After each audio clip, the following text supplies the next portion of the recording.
So yun mga tropa, so ito gawa lang ako ng maikling reaction comment or maikling comment about sa nangyayaring politics ngayon sa Pilipinas, about sa Norte, kung may solid North pa ba kay BBM. So ito, pansarili ko lang naman itong opinion at pananaw.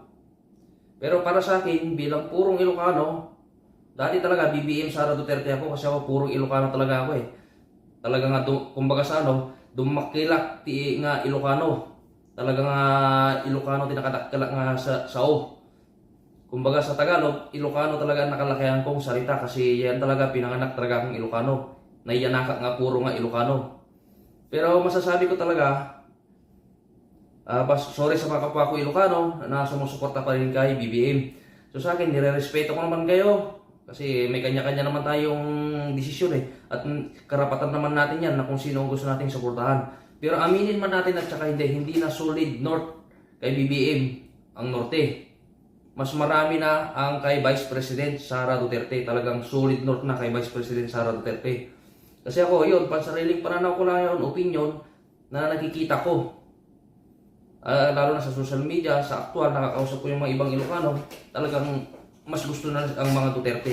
Pero aminin man natin at saka hindi talaga, masakit man isipin talaga, mas magaling talaga si dating President Rodrigo Roa Duterte kaysa kay BBM. Si BBM kasi, wala eh, napakatindi ng nakawan ngayong panahon niya. Aminin man natin saka hindi, andyan yung flood control, yung pondo ng PhilHealth, kung hindi yata yun, 60 billion.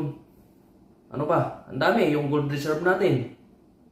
Tapos ang laki ng utang natin sa World Bank, lumaki ng lumaki. Halos hindi na sila nagkalayo kay Tatay Digong. Kasi hindi ko alam kung anong nangyari kay BBM.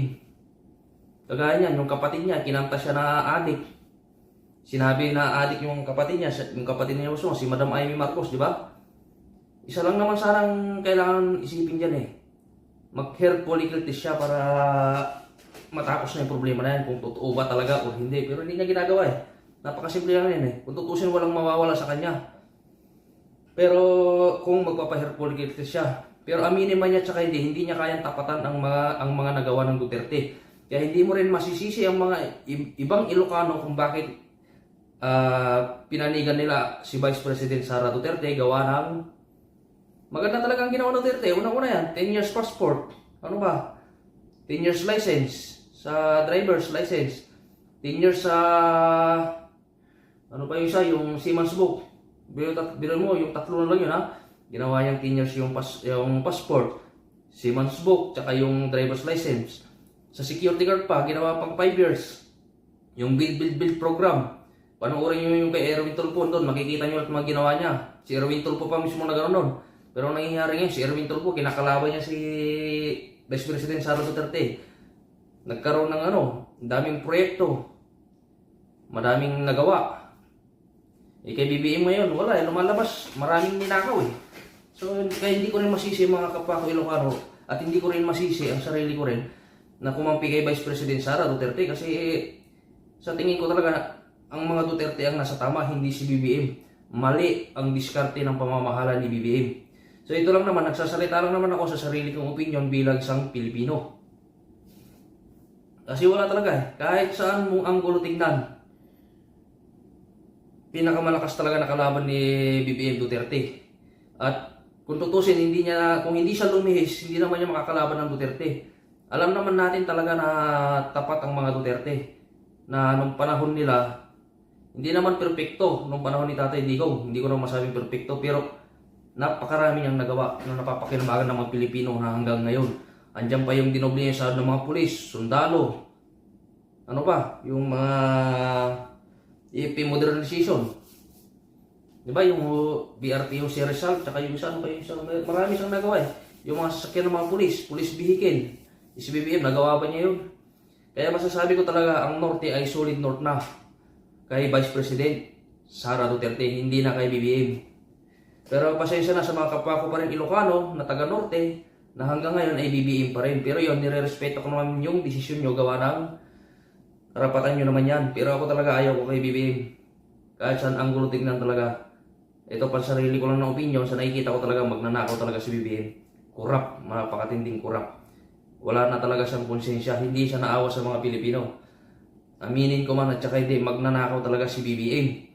Sa sarili kong opinion ha, sa nakikita ko ha, kasi may democratic country naman tayo eh. Ang problema kasi kay BBM, pagkalaban niya, talagang ginigipit niya ngayon eh, ginagamit pa niya yung ICC. Tapos yung pangalawa, ang nag-angat ng pangalan ng Ilocano ay si dating President Rodrigo Roa Duterte. Kasi siya nga yung nagpalibing sa tatay niya, na matagal na natin pangarap na may libing sana sa libingan mabayani.